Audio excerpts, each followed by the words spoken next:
It started with a storm, a hard, ugly one that split the sky open like a gutted deer. I was driving west on Highway 190, somewhere between Baton Rouge and Jasper, trying to make it to my cousin's place before dark. Should have stayed the night, but I was too damn stubborn. The rain came down like nails.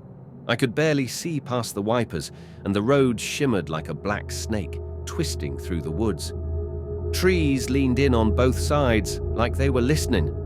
I must have missed a turn. GPS blinked out. Phone lost signal.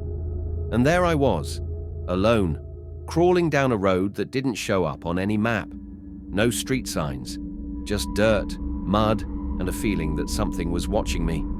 Then I saw her. A girl, barefoot, drenched, standing in the headlights like a statue. Long brown hair stuck to her face, pale like a wax doll. I slammed the brakes.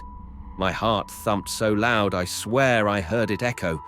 She didn't move, didn't blink. I rolled the window down an inch. "You okay, miss?" She didn't answer. I figured maybe she was in shock, so I stepped out, umbrella in hand. Big mistake. The second my boots hit the mud, the rain stopped. Just stopped. Like someone hit pause on a tape. The girl turned and walked into the trees. "Hey! Wait!" I called, but she disappeared into the dark. I should have left. Should have turned around and peeled out of there. But something pulled me. Not curiosity, not even fear. Just this wrong feeling. Like the forest had already decided I was going to follow her. I took maybe 20 steps into the trees when I saw it. A house. Rotten wood, sagging porch, shutters hanging off like broken limbs. It looked abandoned for decades, but a light flickered inside. I stepped closer. The girl was standing at the window, looking out. Same blank face, same soaked dress. I didn't knock. The door creaked open by itself. Inside smelled like wet earth and old blood. The house was quiet. Too quiet. No echo, no creaks, like sound itself didn't want to be there. I called out again, voice cracking. "Miss, you okay?" Nothing. Then I saw the photos. Old, faded, nailed to the wall. Dozens of them. Same girl, same dress, different years. One from 72, another from 85, one labeled 99. In each one, her face never changed. And in the last photo, it was me, standing in the woods, right where I had stopped the truck. I ran. Didn't think. Just bolted. Through the door, into the mud, toward the truck. But it wasn't there. It was gone, like it never existed. I turned around. The house was gone too. I was standing in a clearing. No tire tracks, no footprints. Just rain starting again, cold and steady. I walked for hours.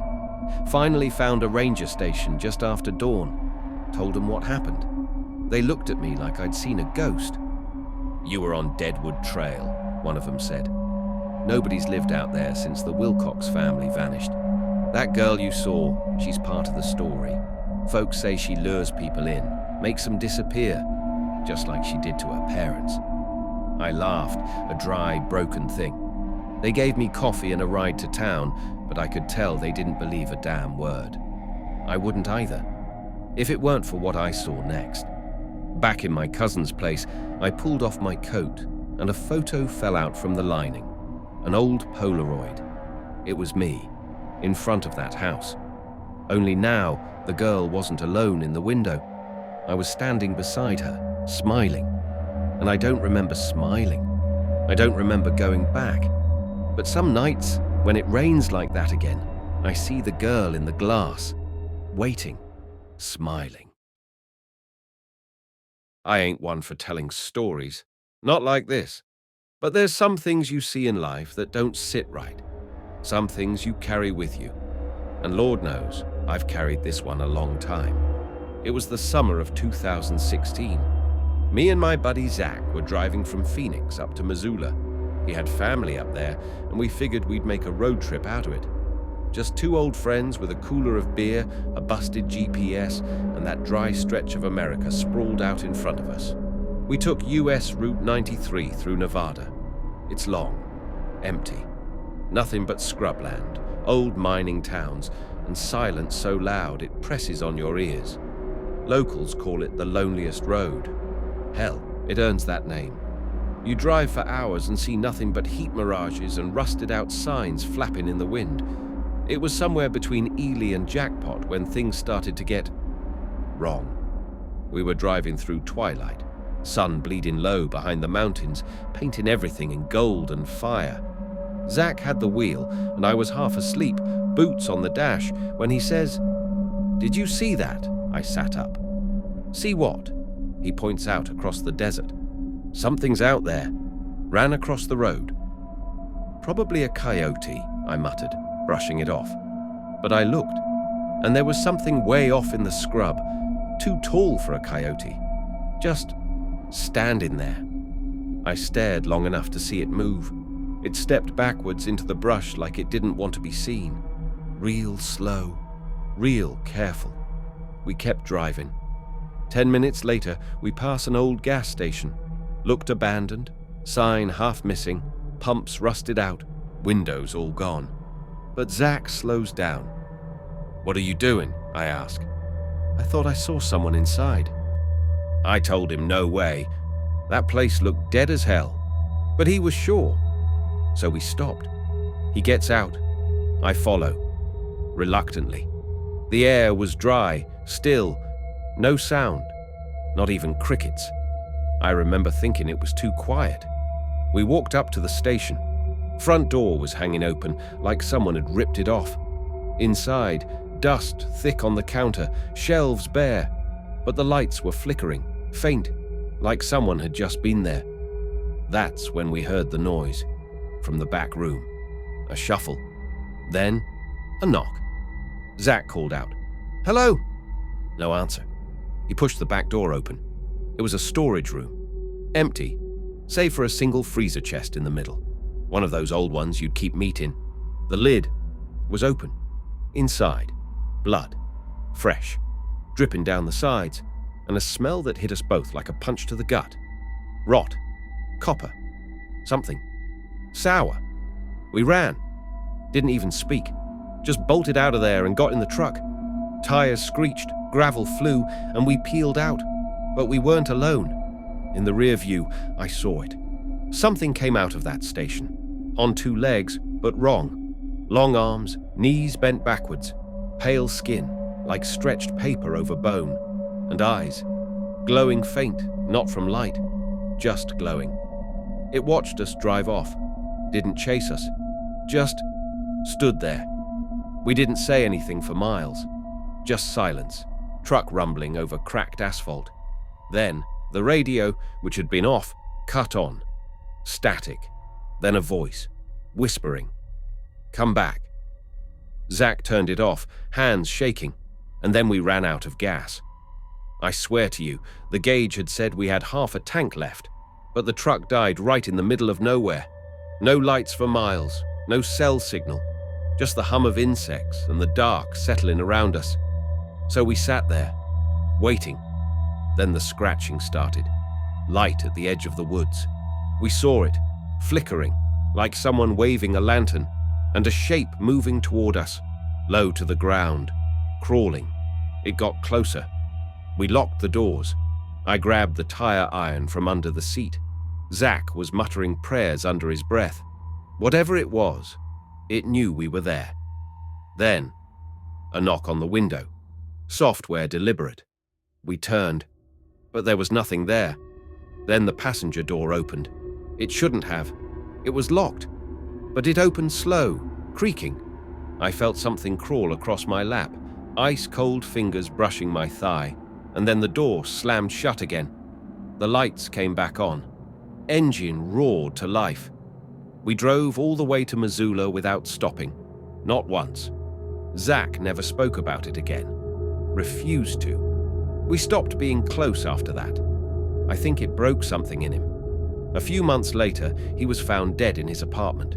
No signs of trauma, no drugs, just gone. But that's not the end. Sometimes, late at night, I still hear that voice. through the static of my car radio, a whisper. Come back. And I know it's waiting, out there on Highway 93, and it remembers me. Some roads don't lead home. They lead somewhere else entirely. Enjoying our stories? Let us know by subscribing. Now head to the next one. They say the desert doesn't forget. I didn't believe that. Not until the summer of 2019, when me and my cousin Caleb took that road trip through New Mexico. We were headed east from Flagstaff to Oklahoma City, taking the backroads to avoid the highways. Caleb had just come back from a bad divorce, and I figured the open road might help him clear his head. We didn't have much of a plan, just good music, cold drinks, and a couple of nights in cheap motels. It was the second night when we got near a place called Tucumcari. We'd been driving all day, and the sun had started to sink low behind the desert hills. That golden hour glow bathed everything in orange, made even the ugliest gas stations look like postcards. We hadn't seen another car in at least 45 minutes. Then, out of nowhere, Caleb slammed on the brakes. Right there in the road was a woman, pale, barefoot, wearing a dirty white dress. Looked like she'd been out there for days.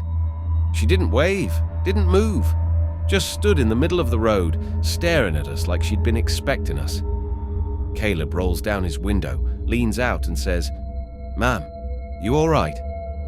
She tilts her head, real slow, then turns and starts walking off the road into the scrub brush. Caleb looked at me like, "What the hell do we do?" I didn't know. I mean, you don't just leave someone out there, but something about the whole thing didn't sit right. We got out. Dumb, I know. But we were raised right, and she looked like she needed help. By the time we crossed the ditch to follow her, she was gone. Just vanished into the dusk. Not a single footprint in the sand. That's when we noticed the house. About 100 yards off the road, half sunk into the ground like it had been swallowed by time. Wooden boards warped and blackened, roof caved in on one side.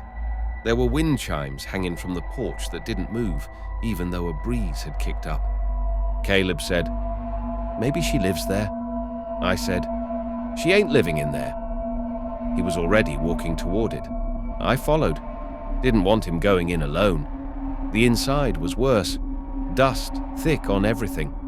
The smell of rot and mildew hung in the air. There were photos nailed to the walls, old, yellowed, of a family.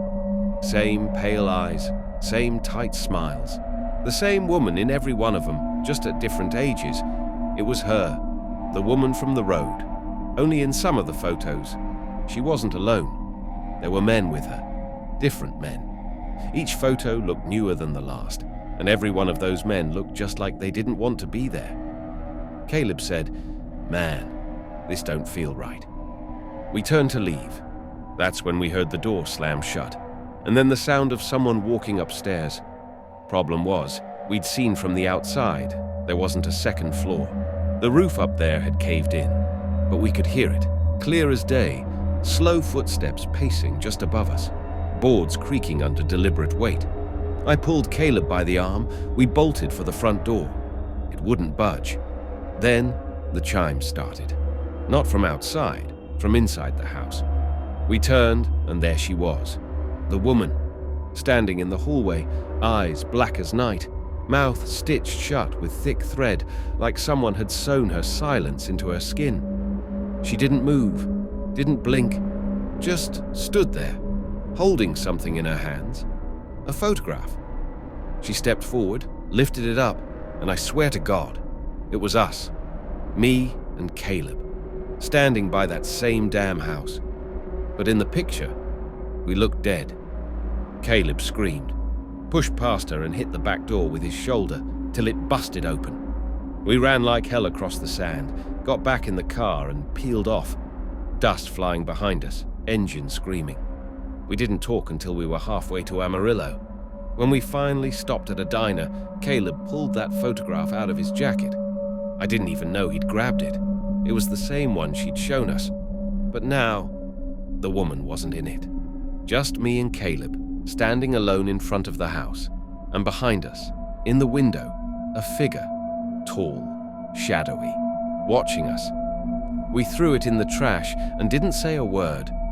Couple days later, Caleb's phone started acting up. Photos from the trip kept disappearing. Some came back, but changed. The backgrounds twisted, faces blurred. In one of them, I was missing. In the next, he was. Last I saw Caleb was 8 months later. He'd gone off the grid, said he was seeing her in reflections, mirrors, windows, puddles. He said she was getting closer. Then he stopped calling. I went back to Tucumcari once. Thought maybe I'd imagined it all. Thought maybe I was just tired. But there's no house there now. Just a dry field. But I swear, when I stood in that spot, I heard the wind chimes. And when I got back to my car, there was a photograph on the dash. It was old, faded. Me and Caleb. And behind us, the door of the house was open.